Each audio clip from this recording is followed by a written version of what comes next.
Imagine leaving your little girl with someone you trust, a friend you believe will protect her like her own. Hours later, you get the call no parent should ever receive. Your child is gone. This is the story of 2-year-old Fallon Fridley, a toddler whose life ended under shocking circumstances on the night of December 9, 2020. A story of trust betrayed, of disturbing evidence discovered, and of justice that came only after chilling truths were revealed. But here's the most haunting part. Investigators say the very person sworn to keep Fallon safe was the one responsible for her final moments. And the evidence was captured on video. Welcome to Trendify. If you're new here, subscribe for in-depth, verified true crime stories.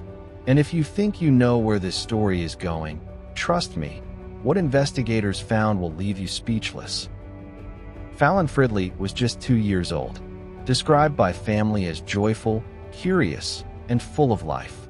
At such a young age, she had already captured the hearts of everyone around her. She loved music, laughter, and being with her family. She was a bright toddler with a smile that lit up the room. On December 9, 2020, Fallon was at an apartment on Monterey Parkway in Sandy Springs, Georgia, under the care of a babysitter she knew. That evening would become one of the most tragic and highly scrutinized childcare abuse cases in Metro Atlanta history. The babysitter that night was Kirsty Hannah Flood, a friend of Fallon's mother. Flood was trusted by the family and was asked to watch Fallon while her mother stepped out. To Fallon's family, she seemed like a normal babysitter, someone they trusted with their child. But as police would later allege, what took place behind closed doors was far more sinister than anyone imagined. Later that evening, emergency services responded to a call for a child who was unresponsive. Emergency crews arrived at 507 Monterey Parkway and began life-saving efforts for Fallon. Despite their efforts, Fallon was transported to a hospital where doctors pronounced her dead. The official Sandy Springs police release confirmed the date as December 9, 2020. Initial medical observations indicated injuries that were not consistent with a typical fall or playground accident, prompting law enforcement to immediately open an investigation. Investigators began questioning Kirsty Flood about what had happened that night. Her initial claims, to parents and to police, allegedly included a story that Fallon had been injured after using a slide at a local playground. But forensic evidence, medical professionals, and investigators say that story did not align with the severity or nature of Fallon's injuries. Detectives noted inconsistencies in Flood's story, gaps that suggested more was going on than she was admitting. But at that point, law enforcement did not yet have probable cause to charge her with a crime. In the days following Fallon's death, investigators secured access to home surveillance video, digital phone data, and search history from Flood's cell phone. What they discovered was horrifying, and it would shift the investigation from a tragic death to a criminal homicide case. Fallon Fridley's death on December 9, 2020, was initially reported to police as a tragic accident. Babysitter Kirsty Hannah Flood claimed Fallon had fallen at a playground. But the more investigators looked, the less sense her story made. Doctors at Children's Healthcare of Atlanta quickly noticed Fallon's injuries were not consistent with a fall from a slide. They reported their concerns to police. The trauma was far too severe. According to authorities, Fallon had suffered blunt force injuries that suggested deliberate harm. This was no playground mishap. This was something much darker. Investigators began to press Flood for details. Her story shifted. Her demeanor raised suspicions. Detectives obtained warrants to search her phone and electronic devices. That's when they uncovered something chilling.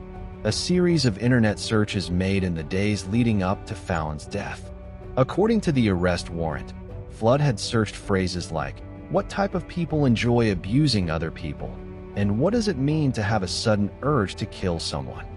These disturbing searches, combined with the autopsy findings, turned the investigation from suspicion into a full homicide case.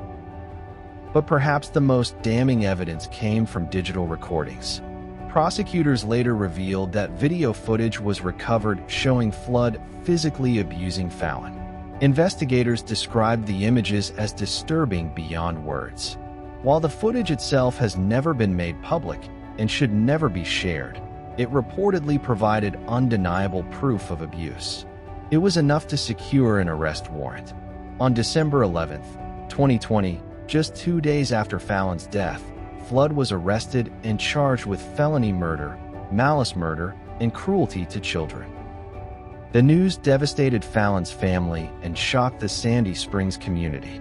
Fallon's mother, who had trusted Flood not only as a babysitter but as a friend, now faced an unimaginable betrayal.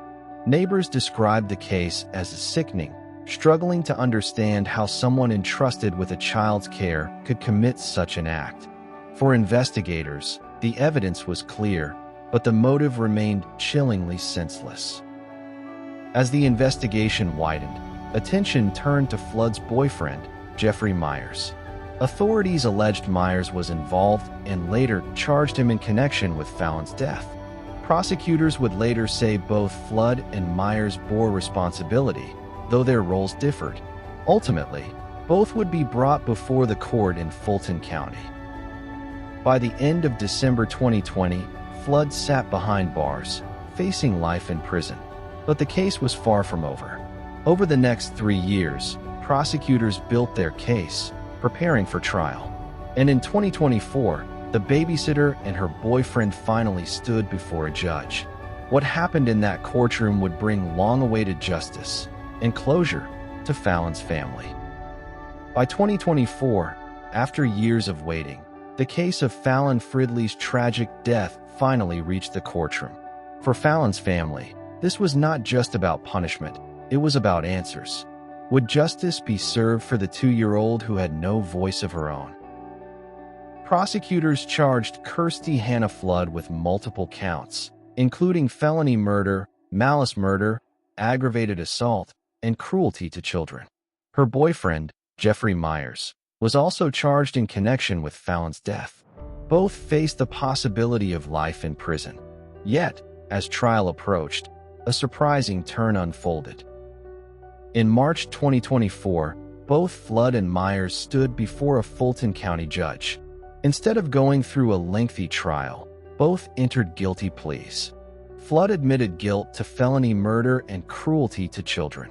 Myers also pled guilty to felony murder charges. By pleading guilty, they avoided the uncertainty of trial, but ensured convictions that would follow them for life. The judge sentenced Kirsty Flood to life in prison with the possibility of parole. Her boyfriend, Jeffrey Myers, received the same.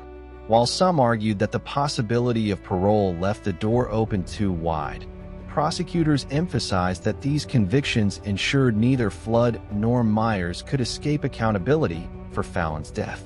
For Fallon's family, the sentencing marked the end of a painful chapter, but it was far from healing the wound left behind.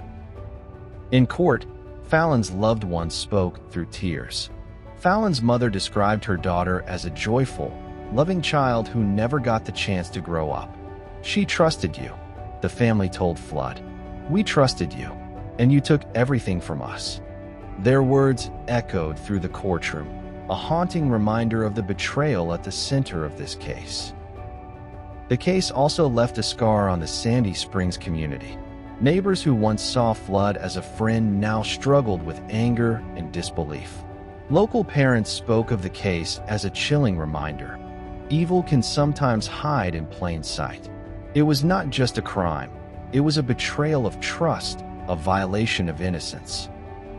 But even as sentences were handed down, one question lingers to this day. Why? Flood's disturbing Google searches. What does it mean to have a sudden urge to kill someone? Suggested deep psychological issues. Yet no clear motive was ever revealed. Fallon had done nothing wrong.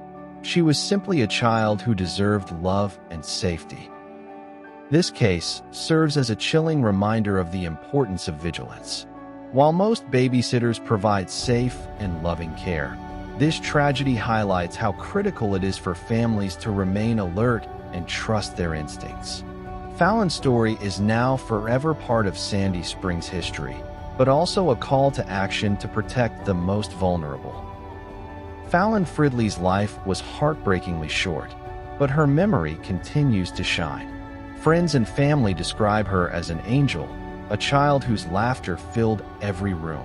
Though justice has been served, her absence remains an open wound for all who loved her. This case leaves us with a haunting truth. Sometimes, the monsters are the ones we trust the most. What do you think? Did justice truly prevail in this case? Or should the punishment have been harsher? Let us know in the comments below. And if you found this story important, please share it. Don't forget to subscribe to Trendify for more true crime stories that reveal the chilling mysteries behind the headlines.